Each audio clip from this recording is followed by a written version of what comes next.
Everyone, welcome to Doubtnut. बेटा ये है आपका लेक्चर नंबर 2 प्रोनाउंस का। लेक्चर नंबर 1 में हमने 3 प्रकार के प्रोनाउंस को पढ़ा था और टोटल 10 होते हैं, तो आज हम 3 और प्रोनाउन को पढ़ेंगे। ठीक है, तो ये है हमारा लेक्चर नंबर 2 जिसमें आपको दिख रहा है टाइप ऑफ प्रोनाउंस पार्ट 2। आगे आप देख लीजिए इंडेक्स में आपको टाइप ऑफ प्रोनाउन पार्ट 2 मिलेगा, वोकैबुलरी सेक्शन मिलेगा, नॉलेज टेस्ट और 1 मिनट रिविजन। ठीक है, तो नाउन कितने प्रकार के होते हैं हमने देखे। प्रोनाउन कितने प्रकार के हैं? 10 प्रकार के हैं, जिसमें से हम 3 प्रकार ऑलरेडी कर चुके हैं, personal, possessive, reflexive. Reciprocal pronoun, relative और एम्पैथिक प्रोनाउन हम आज करेंगे, लेकिन रिफ्लेक्सिव में हमने एक बेसिक आइडिया लिया था, तो उसके और भी उदाहरण के साथ हम इस लेक्चर को वाइंड अप कर देंगे। क्लियर? तो चलिए अब हम आगे आज के लेक्चर को देखते हैं। पर्सनल प्रोनाउन मतलब व्यक्तिवाचक सर्वनाम हमने कर लिया, जिसमें हमारे को 3 प्रकार के पर्सन मिलते हैं, पुरुष मिलते हैं। पहला जो बोल रहा है जैसे मैं, दूसरा आप जो सुन रहे हैं, तीसरा अगर आप और मैं मिलकर किसी तीसरे व्यक्ति की बात करेंगे या किसी चीज के बारे में बात करेंगे तो वो एक हमारा पर्सनल प्रोनाउन होता है। फिर हमने देखा था पोजेसिव प्रोनाउन। पोजेसिव प्रोनाउन ही पर्सनल प्रोनाउन का ही पार्ट है, जिसमें हमने देखा था कि जब भी हम संबंध बोधक कराते हैं, संबंध कारक कराते हैं, तो उसे हम पोजेसिव प्रोनाउन कहते हैं। फिर हमने क्या किया था? रिफ्लेक्सिव प्रोनाउन को देखा था। रिफ्लेक्सिव प्रोनाउन में मैंने कहा था कि जब कार्य अगर आप कुछ करते हो वो आप पर ही पड़ जाता है। अगर आपने कोई कार्य किया और उसका रिजल्ट आप पर ही पड़ा, परिणाम आप पर ही हुआ, उसे हम रिफ्लेक्सिव प्रोनाउन कहते हैं। तो इसे हम थोड़ा बेस में कर लेते हैं, थोड़ा सा ध्यान से कर लेते हैं। जो मैंने आपको बेसिक आइडिया दिया था उसको एक बार हम पढ़ लेंगे तो आपका ये रिफ्लेक्सिव प्रोनाउन बोलने में क्लियर हो जाएगा। जब हम सेल्फ ऐड करते हैं, माय, योर, ठीक है, हिम, हर, इट, कोई में भी, तो हम इसे कंपाउंड पर्सनल प्रोनाउन कहते हैं। अब कंपाउंड पर्सनल प्रोनाउन ही रिफ्लेक्सिव प्रोनाउन कहते हैं। स्पोकन में आपको इतना टिप्स में जाने की जरूरत नहीं है, बट मैं आपको एक ग्रामेटिकली रीडिंग करा देती हूँ। जब हम सेल्फ ऐड करते हैं my, your, him, her, it में, तो वो कंपाउंड पर्सनल कहते हैं। जब हम सेल्फ ऐड करते हैं my, your, him, her, it में, तो वो कंपाउंड पर्सनल कहते हैं। अब कंपाउंड पर्सनल प्रोनाउन हमारे रिफ्लेक्सिव प्रोनाउन तब बनते हैं जब हम कोई कार्य करते हैं और वह हम पर ही पड़ जाता है, वह हमको ही रिफ्लेक्ट कर देता है, मतलब कि कर्ता पर ही रिफ्लेक्ट कर देता है। जैसे कि आई हर्ट माई सेल्फ, मैंने खुद को ही हर्ट कर दिया, मैंने हर्ट किया तो उसका परिणाम किसे मिला? मुझे ही मिला। We hurt ourselves, हमने अपने आप को हर्ट कर दिया। जो क्या हुआ? तो हमने हर्ट किया, हमने कोई कार्य किया, हमने कोई एक्शन करा और वह हम पर ही पड़ गया, वो हम कर्ता पर ही रिफ्लेक्ट हो गया, उसे हम ourselves कहते हैं। समझे? अब ये पॉइंट आपको क्लियर हुआ। अब इसके उदाहरण देख लीजिए थोड़े से। जब भी आप बोलते हो I will do my work my self, मैं ये कार्य खुद ही करूंगा, कार्य करोगे, एक्शन को लोगे, वो खुद पर ही पड़ गया, तो my self work with I, your self work with you, please do your homework your self. मैंने कहा अपने होमवर्क को खुद ही करें। आप कार्य करोगे, उसका परिणाम आप पर ही पड़ेगा कि आपका होमवर्क क्लियर होगा। तो योर सेल्फ, यू का योर सेल्फ, ठीक है, यू का योर सेल्फ भी हो सकता है अगर हम यू को प्रोनाउन में प्लूरल केस में मानेंगे। मतलब क्या हुआ? अगर यू हम देखते हैं तुम, आप और हम ये कहते हैं कि तुम या आप, लेकिन यू क्या होता है? प्लूरल भी होता है। क्यों मानते हैं? फॉर एग्जाम्पल मैं आपको पढ़ा रही हूँ, मैंने कहा please do your homework, please keep quiet, all of you please keep quiet या डू योर होमवर्क। मैंने जब आपको योर बोला, अब देखिए इस विजय के माध्यम से बहुत बच्चे देख रहे हैं, तो do your homework your self, अपना कार्य खुद करें। तो यहाँ पर यू क्या है? मेरे लिए एक से अधिक बच्चे हैं, तो यू को हमने प्लूरल मान लिया।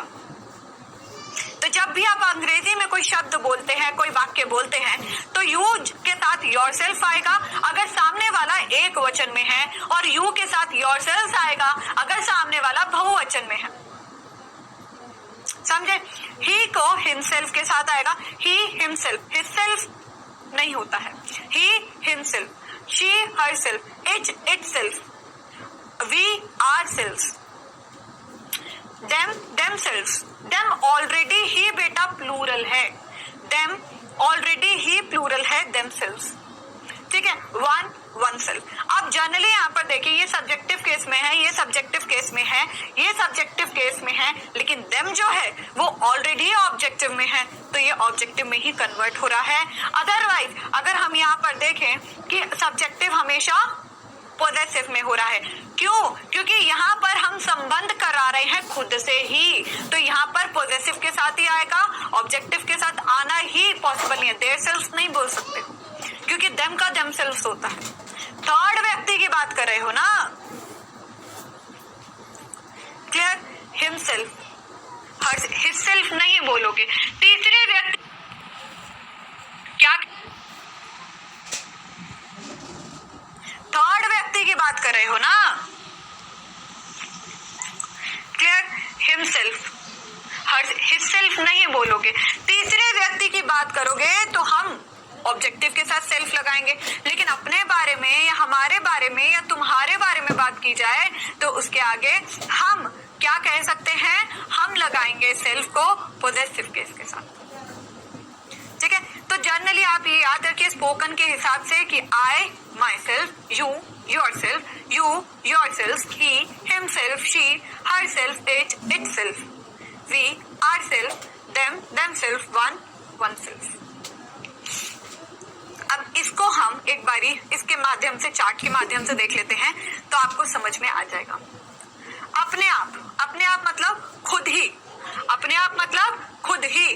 जब मैंने कहा माई सेल्फ इट मीन्स खुद ही, जब मैंने कहा योर सेल्फ मतलब आप खुद ही काम करोगे, ठीक है? मैंने कहा देम सेल्फ मतलब कि आप अपने आप ही काम करोगे, तुम अपने आप काम करोगे, ये सब अपने आप काम करेंगे, मैं अपने आप काम करूंगी। तो अपने आप को अगर हम बोलें तो अपने आप क्या होता है? माई सेल्फ अगर मैं, योर सेल्फ अगर सेकेंड पर्सन, थर्ड पर्सन अगर होगा और वो भी प्लूरल में होगा then we will be saying themselves, ठीक है? प्लूरल वाला, क्योंकि ये तो प्लूरल में ही माना जाएगा। अगर योर सेल्फ हम ये कहें सिंगुलर में है तो योर सेल्फ SELF आएगा। अब देखिए मैं खुद वहां जाना चाहती हूँ, मैं खुद वहां जाना चाहती हूँ, I want to go there myself। अब मैंने कोई कार्य किया और वो मुझ पर ही पड़ गया, ठीक है? तुम खुद ये नौकरी करना चाहते थे, मैंने कहा, मैंने नहीं कहा, तुम खुद ही, you yourself wanted to do this job, ठीक है? उन्होंने खुद ही सामान का भुगतान किया था, तुम खुद ही ये नौकरी करना चाहते थे, you yourself wanted this job या wanted to do this job, ठीक है? ओके, टू डू लिख सकते हो या दिस भी लिखोगे तो ये कोई दिक्कत की बात नहीं। उन्होंने खुद ही सामान का भुगतान किया था, it means they themselves paid for the stuff, they themself, ठीक है?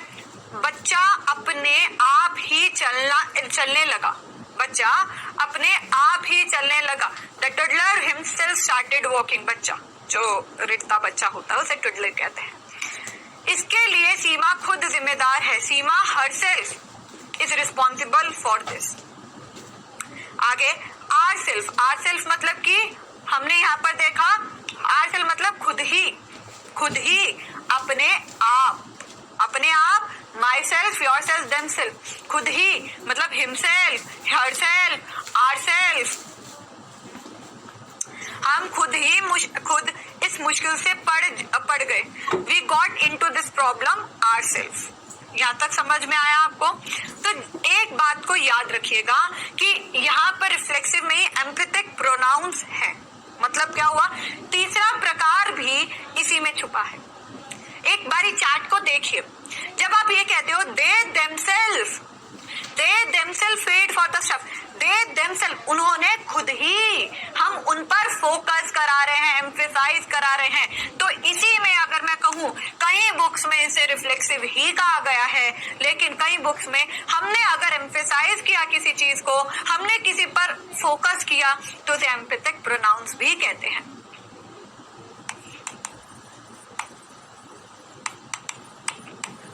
ठीक है, तो ये एम्पैथिक प्रोनाउंस भी होता है, जैसे कि जो संज्ञा जो सर्वनाम के साथ आए इनके बीच में कोई शब्द ना हो, दीज आर कॉल्ड एम्पैथिक। आप जनरली एक चीज याद रखें, जब आप बोल रहे हो ना किसी चीज को, जैसे कि you yourself wanted this job, मैं फोकस करा रही हूँ सबके आगे, मैंने कहा कि तुम्हें खुद ही ये जॉब चाहिए थी, तुम्हें ये खुद ही जॉब करनी थी। तो यहां पर अगर मैं आपको कहूं मैं फोकस करा रही हूं आप ही पर, मैंने क्या किया, मैं किसी को नहीं भी पता था ना तो मैंने उनका ध्यान केंद्रित कर कर आपको बोला कि सब सुन लो, इसे खुद ही चाहिए थी जॉब। तो जब हम एम्फेसाइज करते हैं सामने वाले पर तो उसे हम एम्पैथिक प्रोनाउन कहते हैं। अदरवाइज वह खुद ही अब जॉब चाहता था, या वह नौकरी खुद ही करना चाहता था, वह नौकरी खुद ही करना चाहता, इट वॉज लाइक वो करता नौकरी खुद के लिए, वह करता नौकरी खुद के लिए। तो रिफ्लेक्सिव में क्रिया पहले आएगी और बाद में वो शब्द आएगा जो रिफ्लेक्ट कर रहा होगा सामने वाले को। मैंने कहा I hurt myself, I hurt myself, मैंने खुद को ही दर्द दे दिया, मैंने दर्द दिया खुद को, मैंने दर्द दिया खुद को। I hurt myself, I myself hurted me. अब यहां पर क्रिया बाद में, जब हमारे बीच में कोई क्रिया आ रही है, कोई कार्य की वजह से, जो अगर कोई एक्शन की वजह से एक चीज हम पर रिफ्लेक्ट कर रही है तो उसे हम रिफ्लेक्सिव कहते हैं। लेकिन अगर हम एक चीज पे फोकस करना चाहते हैं, एक चीज पर सबका ध्यान केंद्रित करना चाहते हैं, वो हमारा होता है एम्पैथिक प्रोनाउन। अब हम एम्पैथिक पे जाएंगे तो अब आपको समझ में आएगा। Emphatic pronouns are compound personal pronoun such as himself, myself, yourself. Example वही है, himself क्या नहीं है, himself क्या रिफ्लेक्सिव नहीं है, myself नहीं है, yourself नहीं है। लेकिन वही शब्द emphatic pronouns कब कहा जाएगा उन्हें, एक बारी देखिए, they themselves prefer to stay at home, वह खुद ही घर पर रहना चाहते हैं भाई, वह घर पर खुद ही रहना चाहते हैं, रिफ्लेक्सिव, वह खुद ही घर पर रहना चाहते हैं, एम्पैथिक। क्यों? क्योंकि यहाँ पर मैंने उन पर फोकस कर दिया, क्या किया, एम्फेसाइज कर दिया। देखिए, she herself told us the news, उसने खुद ही हमें न्यूज बताई है भाई, उसने न्यूज बताई खुद ही, बताने के बाद अगर आया तो वो रिफ्लेक्ट हमें ही करी। तो हमने यहाँ पर क्या बोला, she herself told us the news, उसने खुद ही, मैंने उस पर फोकस कर दिया, मैंने सबको बता दिया भाई उसी ने मेरे को ये खबर दी है, समझे। You yourself can tell us about the situation, तुम अपने आप ही, तुम या आप, ठीक है, यू मतलब तुम या आप, तुम अपने आप ही या आप खुद ही, योरसेल्फ आप खुद ही बता सकते हो हमें परिस्थिति के बारे में, सिचुएशन के बारे में। तो यू योरसेल्फ, क्लियर। चलिए, तो हमने अगर बोला बीच में कोई क्रिया आई तो उसे हम क्या बोलेंगे, रिफ्लेक्सिव, बाद में आई तो एम्पैथिक। एक बार एम्पैथिक को हिंदी में भी पढ़ लेते हैं, ठीक है। जब myself, ourself, yourself, herself, himself, itself and themselves का प्रयोग में किसी नाउन या प्रोनाउन के बारे में जोर दिया होता है मतलब एम्फेसाइज किया होता है, ठीक है, एम्फेसाइज किया होता है, तो अब इन्हें एम्पैथिक प्रोनाउन कहा जाता है। क्या कहा जाता है, एम्पैथिक प्रोनाउन कहा जाता है। हमें ये समझ में आ गई है। अब इसके एग्जाम्पल देख लेते हैं, अभी करे थे, I killed that rat my self, I killed that rat myself। अब ये एग्जाम्पल को देखकर क्या आप थोड़ा सा चेंज कर सकते हैं कि रिफ्लेक्सिव है या एम्पैथिक है। मैंने ये एग्जाम्पल लिखे हैं, ठीक है, क्या आप ये बोल सकते हैं कि एम्पैथिक है, ठीक है, एम्पैथिक है या रिफ्लेक्सिव है, ठीक है, यहाँ पर रिफ्लेक्सिव, ये एम्पैथिक। तो ये एक तरह से एग्जाम्पल थे, ठीक है, ये टेबल अब बना दिया मैंने। अब बताओ, I kill that rat myself, मैंने खुद ही बोला है, मैंने मारा उस चूहे को खुद। तो ये क्या है, ये रिफ्लेक्सिव है। अब मैं अगर यहां पर बोल दूं I myself kill the rat, तो ये कौन सा हुआ? चलो बताओ, अगर सोचो जरा, अगर यही एग्जाम्पल को I kill the rat myself, मैंने मारा चूहे को खुद से मैंने, ठीक है, मैंने खुद से चूहे को मारा। यहां पर मैंने अपने आप को आपके आगे फोकस करा दिया। क्या कराया? अपने आप को फोकस करा दिया ना। हाँ, तो ये क्या है, ये एम्पैथिक, जोर दे दिया। लेकिन अगर मैं इसको कहूं तो ये क्या हो गया, रिफ्लेक्सिव हो गया। और अगर मैं इसको कहूं ये क्या हो गया, एम्पैथिक हो गया। You can do it your self, तुम ये कार्य खुद कर सकते हो, तुम खुद ही ये कार्य कर लो। तो ये क्या है, ये हो गया रिफ्लेक्सिव। अब जनरली एम्पैथिक और रिफ्लेक्सिव में आपको ग्रामेटिकली कई बुक्स में डिफरेंस दिखेगा, कहीं बुक्स में नहीं दिखेगा। कहीं वाले एम्पैथिक को ही रिफ्लेक्सिव मान के चलेंगे और कहीं एम्पैथिक को रिफ्लेक्सिव मानेंगे तो कहीं रिफ्लेक्सिव को एम्पैथिक मानेंगे। लेकिन अगर ये डिफरेंस आपने समझ लिया यहीं पर, तो बात समाप्त है। ठीक है, स्पोकन में जब भी आप बोलो, जब मैंने अपने पे जोर दिया या किसी पर जोर दिया, तो उस प्रोनाउन को हम ग्रामेटिकली एम्पैथिक प्रोनाउन कहते हैं। लेकिन अगर मेरे एक्शन की वजह से वह मेरे पर ही पड़ गया, उसे हम रिफ्लेक्सिव कहते हैं। बस ये समझ लीजिएगा। ओके, आगे चलते हैं। रेसिप्रोकल प्रोनाउन मतलब कि परस्पर बोधक सर्वनाम। रेसिप्रोकल मतलब परस्पर बोधक सर्वनाम। वैसे प्रोनाउन जो वाक्य में आपसी संबंध को स्पष्ट करते हैं उसे रेसिप्रोकल प्रोनाउन कहते हैं। मतलब कि क्या हुआ इसका, जो आपस में संबंध का स्पष्ट करते हैं कि भाई हमारे में रिलेशन क्या है। ठीक है, वो रिलेशन को बताने के लिए रेसिप्रोकल प्रोनाउन होते हैं। तो इसमें ईच अदर मतलब एक दूसरे को, ठीक है, वन अनदर एक दूसरे को, ये दो शब्द आते हैं। Each other, you should love each other, आप सबको एक दूसरे से प्यार करना चाहिए। ईच वन अनदर भी ये उल्टा ही है उसका, एक दूसरे को। ठीक है, तो ये दो वर्ड्स आपको रेसिप्रोकल प्रोनाउन में दिखेंगे। ईच अदर और वन अनदर को रेसिप्रोकल प्रोनाउन कहते हैं। क्या कहते हैं? रेसिप्रोकल। ईच अदर एक अलग, वन अनदर वन के वन या दूसरा, वन अनदर बात एक ही है, एक दूसरे को। ईच अदर का प्रयोग दो व्यक्तियों के लिए किया जाता है।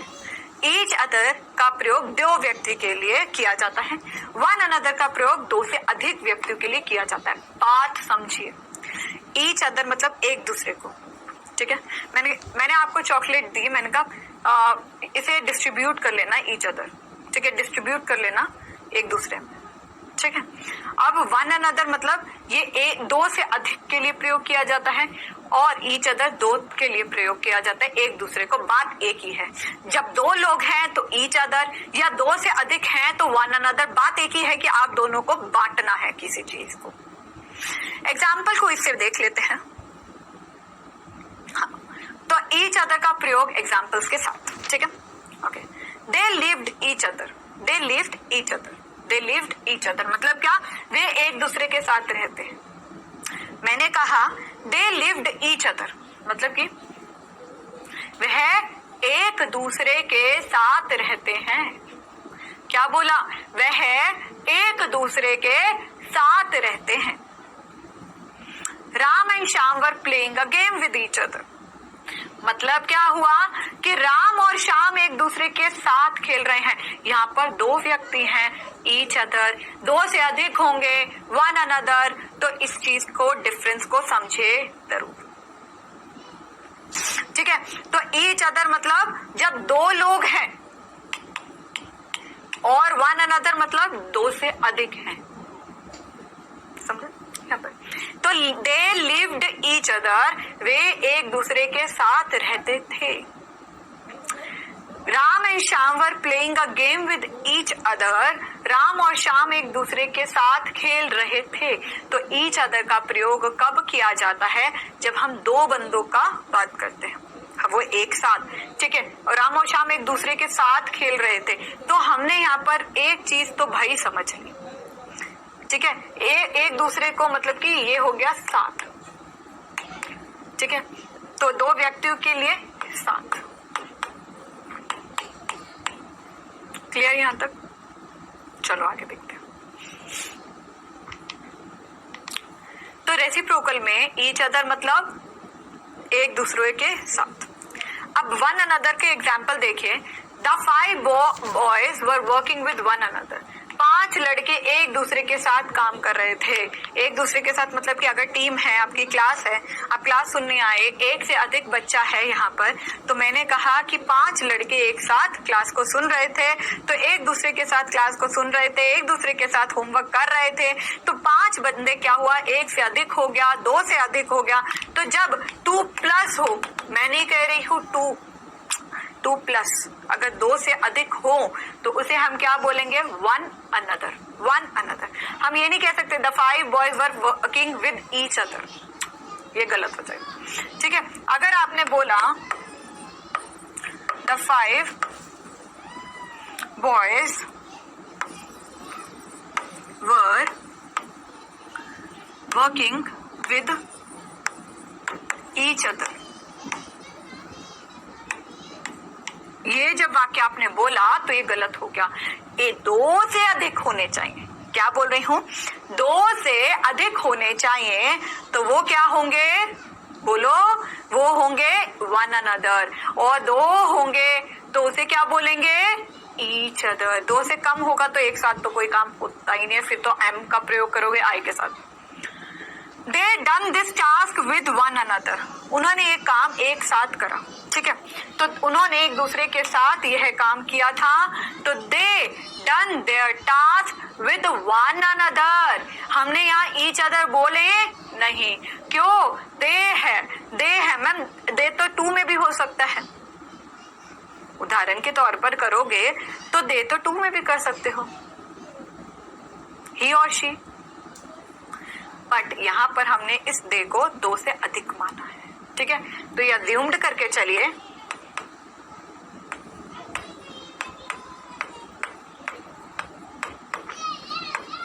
दो से अधिक है, ठीक है।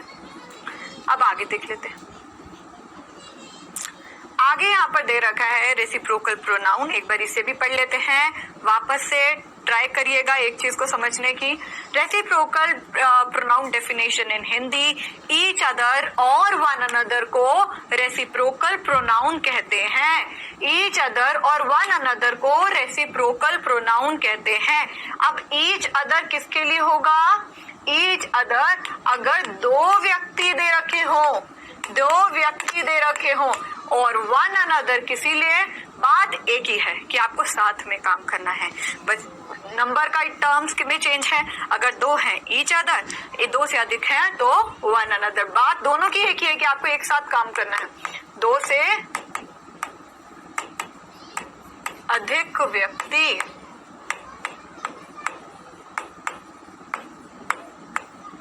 ठीक है, 2 से अधिक व्यक्ति। Example, they loved each other, वह एक दूसरे से प्यार करते थे। ईच अदर मतलब एक दूसरे को, ठीक है, वे एक दूसरे से प्यार करते हैं, या थे लिख लेना, थे, लव्ड लिख रखा है तो हम यहाँ पर एक लिखेंगे, ठीक है। दे मिस्ड वन अनदर, वे एक दूसरे को याद करते थे,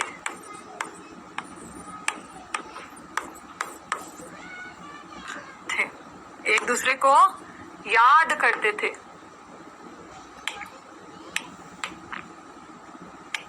ठीक है, लिखिए।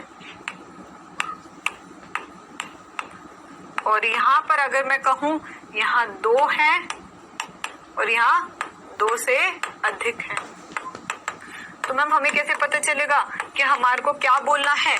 मैंने कहा कि अगर आपको सामने वाले में दो व्यक्ति की बात करनी है तो ईच अदर बोलना, अगर सामने वाला दो से अधिक है तो आपको दे का तो प्रयोग करना ही है, बस उसके आगे वन अनदर बोल देना। बात तो एक ही है, समझ गए? हाँ, आगे चलें, चलो।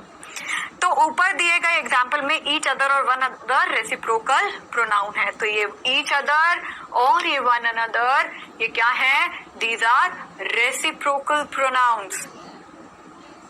क्लियर? अब आगे हम देखते हैं रिलेटिव प्रोनाउन्स। क्या?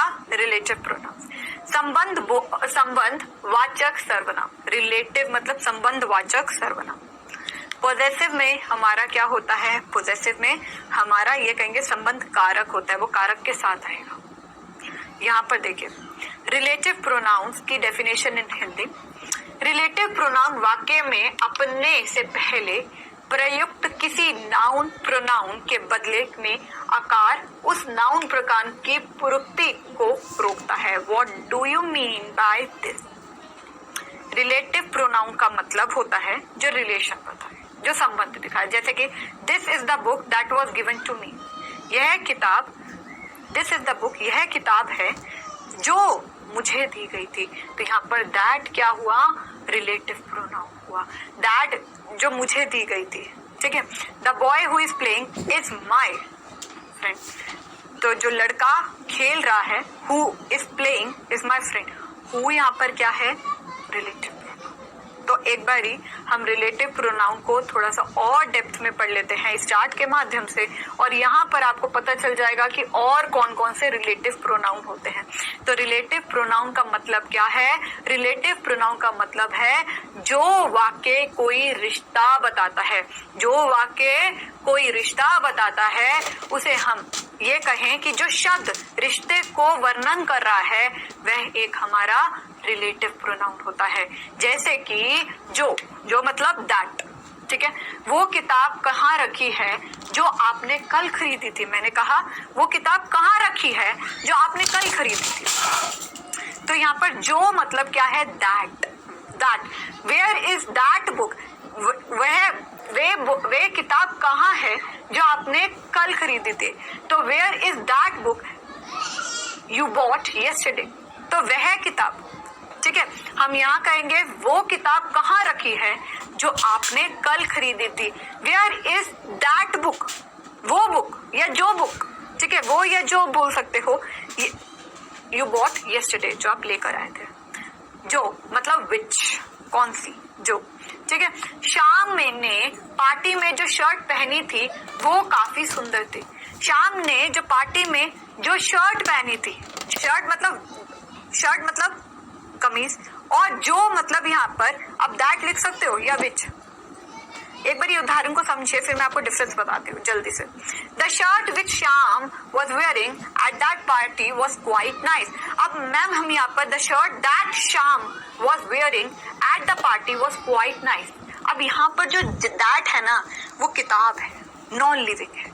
विच का हमने विच बुक नहीं बोलोगे ना, दैट बुक बोलोगे। तो यहाँ पर जो श्याम है ना वो लिविंग बीइंग है, तो हमने विच को श्याम के साथ जोड़ा है। जो मतलब हु, ये भी व्यक्तिवाचक के साथ आती है। जो लड़का मुझसे मिलने आया था वह मेरा सहपाठी है, मतलब कि क्लासमेट है। तो द बॉय हु केम, जो लड़का मुझसे मिलने आया था, द बॉय हु केम, जो आया था मुझसे मिलने, वो मेरा क्लासमेट था। तो यहाँ पर जो दैट में हमने यूज करा, अगर किसी चीज के बारे में बात कर रहे हैं, जो किताब थी, मैम यहाँ पर भी तो शर्ट के बारे में बात कर रहे हैं, लेकिन शर्ट यहाँ पर संबंध शाम के साथ है।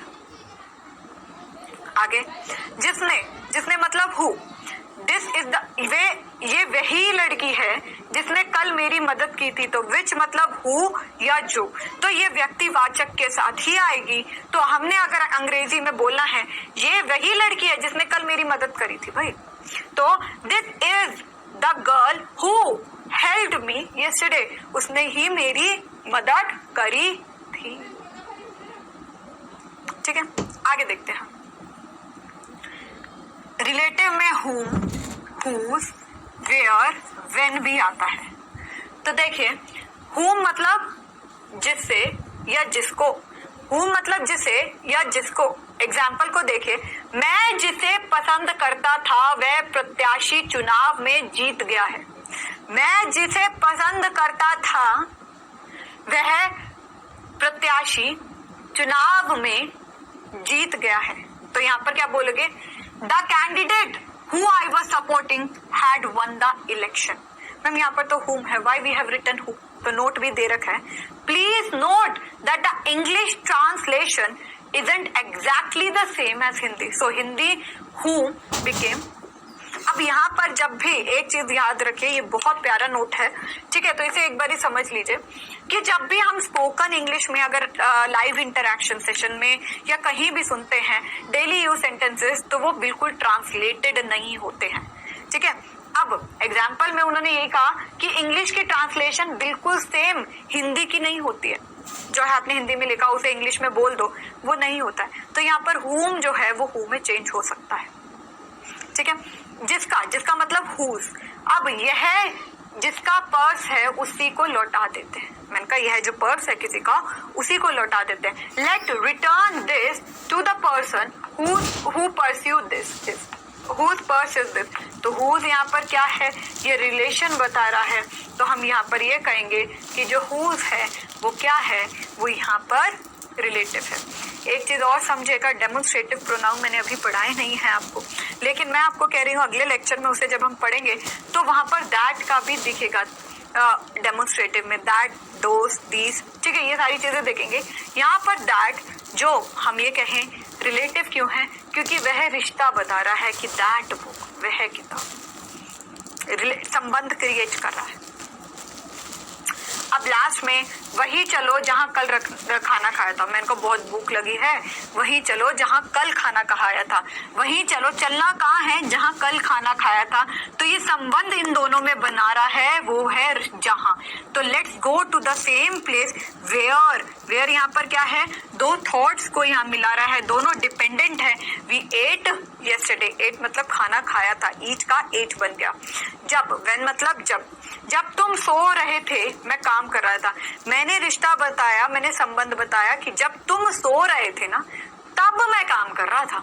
तो जहाँ I was working when you were sleeping. तो यहाँ पर ये थॉट और ये थॉट को मैच कर दिया, इकट्ठा जोड़ दिया, रिलेट कर दिया। तो जब विचारों को हम रिलेट करते हैं उसे हम रिलेटिव प्रोनाउन कहते हैं। जैसे कि उदाहरण के तौर पर मैंने आपको यहाँ पर एग्जाम्पल्स भी बताए, that, which, who, that, which, whom, who, whose, where, when। तो ये सारे के सारे क्या हैं, ये हमारे रिलेटिव प्रोनाउंस हैं, ठीक है। तो स्पोकन के माध्यम से हमारे लिए इतना बहुत है हर नाउन को, प्रोनाउन को समझना के लिए। जब हम बोल रहे हैं तो वो कौन सा प्रोनाउन है, तो हमें थोड़ा सा बेसिक आइडिया ग्रामेटिकली होना चाहिए। अब चलिए हम करते हैं वोकैबुलरी सेक्शन को, जहां पर मैं आज लेके आई हूँ वर्ड्स एच से, ठीक है।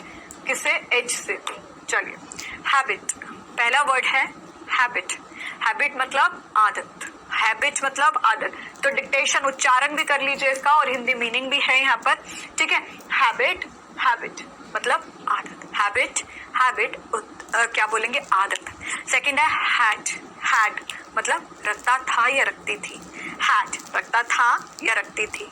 थर्ड है हेल, क्या है, हेल मतलब कि ओला या नमस्कार करना, ये दोनों ही होते हैं। ओला डालना या हेल मतलब नमस्कार करना भी होता है, ठीक है। हेयर, हेयर, हेयर, हेयर मैंने आपको कहा है जब आर की साउंड आर एंड में आए तो उसको साइलेंट कर दीजिए। हेयर, हेयर, हेयर, हेयर तो क्या बोलोगे, बाल। तो ये क्या है, हेयर, ठीक है।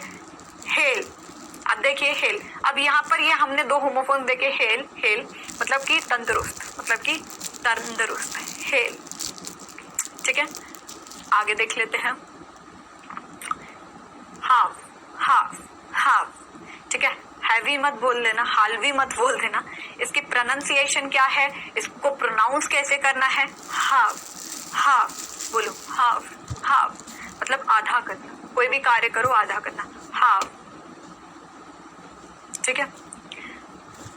ओके, तो यहाँ पर एक चीज को ठीक कर लीजिए, बेटर है। तो यहाँ पर हाफ है, ठीक है, हाफ, सॉरी हाफ क्या है, हाफ, उसका मीनिंग अगले लेक्चर में दिखाती हूँ। हाफ मतलब हाफ, हाफ फ नहीं, हाफ, हाफ आधा करना। हैमर, हैमर मतलब हथौड़ा पिस्तौल का घोड़ा, हथौड़ा पिस्तौल का घोड़ा। ओके, हैरिस क्या है, हैरिस मतलब सताना, Harris Satana.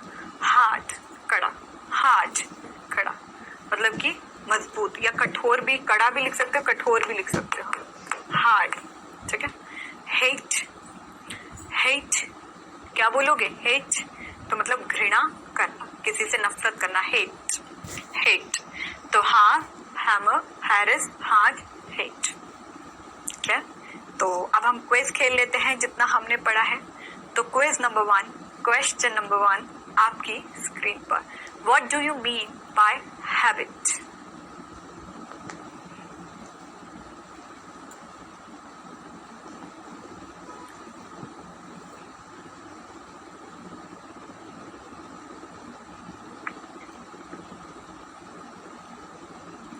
Question number 2, what do you mean by Harris? अभी क्या है?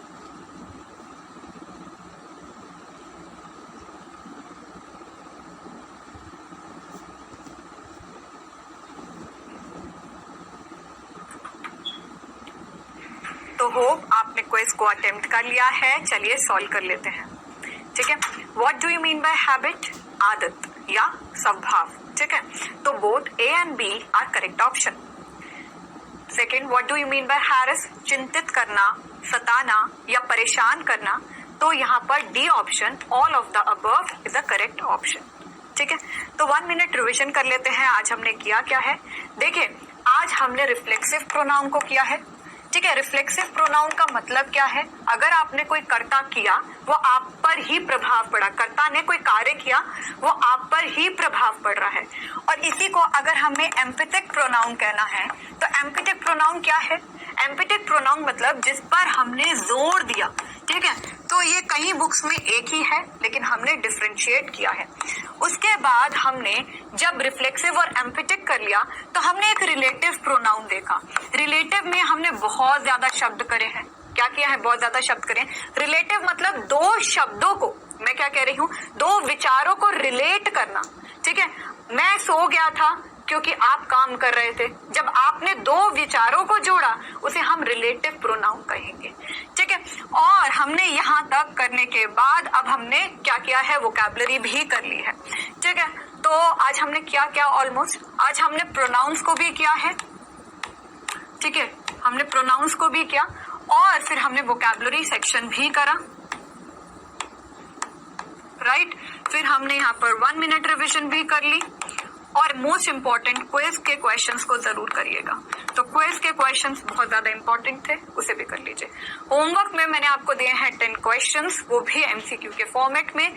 कृपा करके इसे भी जरूर करिएगा। नेक्स्ट लेक्चर हमारा प्रोनाउंस पर ही होगा जिसमें हम बाकी के बचे प्रोनाउंस को करेंगे। चलिए, thank you so much everyone. Doubtnut पे बने रहिए। Bye bye, take care.